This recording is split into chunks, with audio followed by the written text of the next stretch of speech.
Hello Buffalo Bills fans. Our team is ignited with thrilling updates that have paved the way for collective excitement. Some fans express reservations, finding it challenging to absorb the unfolding narrative. Hit subscribe to cast your vote of support for the Buffalo Bills and join us in unraveling the nuanced layers of this groundbreaking news. A prominent brain safety advocate is eager to learn more about the recent concussion controversy in the NFL. On Sunday, Bills quarterback Josh Allen's head struck the ground. To the untrained eye, it was clear he appeared to be in distress.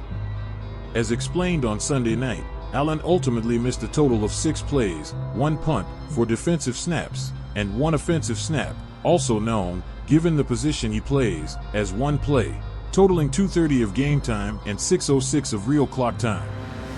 Was that duration sufficient to ensure Allen was all right? Was it merely a rushed effort to get him back on the field at a critical moment when the game was on the line and the Bills needed their franchise quarterback? Chris Nowinski, co-founder of the Concussion Legacy Foundation, expressed to CNN that he wants to understand more about how and why Allen was cleared so rapidly. "The more I watch this video, the more I'm concerned about what transpired," Nowinski stated. As Josh Allen was going down, you can see him raising his left arm to protect his head, which is a natural reaction when falling, and then after his head bounces high off the ground, that arm goes limp, and his wrist hits the ground, which can lead to a fracture.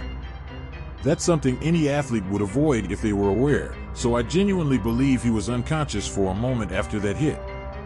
Ethically, the idea that he was trying to be brave and no one told him, "Hey, you were knocked out, your teammates had to help you," really raises questions about what happened here, and this needs to be investigated.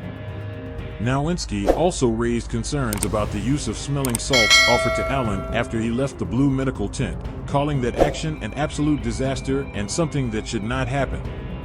The idea that smelling salts are anywhere near the blue tent when someone is being evaluated for a concussion is unacceptable.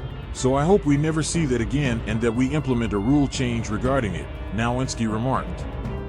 As Devin McCourty and I explained on Tuesday's PFT Live, the affected team and the league have a vested interest in getting the best players, especially quarterbacks, back on the field as soon as possible.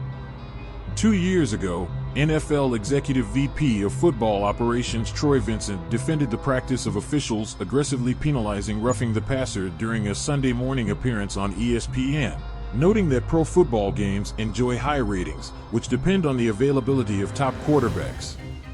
While last year's quarterback injuries and subsequent ratings didn't support this notion, the reality remains that the game itself hinges on the best players participating, especially when the player at risk is on a team trying to mount a comeback. The potential for a comeback keeps audiences engaged. Bringing in the backup quarterback tends to diminish fan interest. This was evident last night when Derek Carr left for the locker room and missed the remainder of the Saints-Chiefs game. Even if a thorough concussion evaluation should require more time, years ago, Dr. Julian Bales mentioned to me that all concussion assessments should take place in the quiet and calm of the locker room. The league's unspoken goal is to avoid sidelining a starting quarterback for 10 to 15 minutes, only to find out he was fine all along. Thus, things tend to move more quickly when top players are injured. Devin shared his own experiences regarding this on Tuesday. When the star player is out, there's an urgency to get him back in. After Tua Tagovailoa's back injury in September 2022, the NFL Players Association emphasized the distinction between simply checking boxes to get a player back on the field and providing proper health care. When a player is flagged for a concussion evaluation, it is supposed to prioritize their health. The mere fact that Allen was fully cleared to play after what everyone witnessed on Sunday suggests that, in his case, it was about checking the concussion clearance boxes as quickly as possible, with a hint of smelling salts, just in case. Subscribe to our channel to help us reach 1,000 subscribers.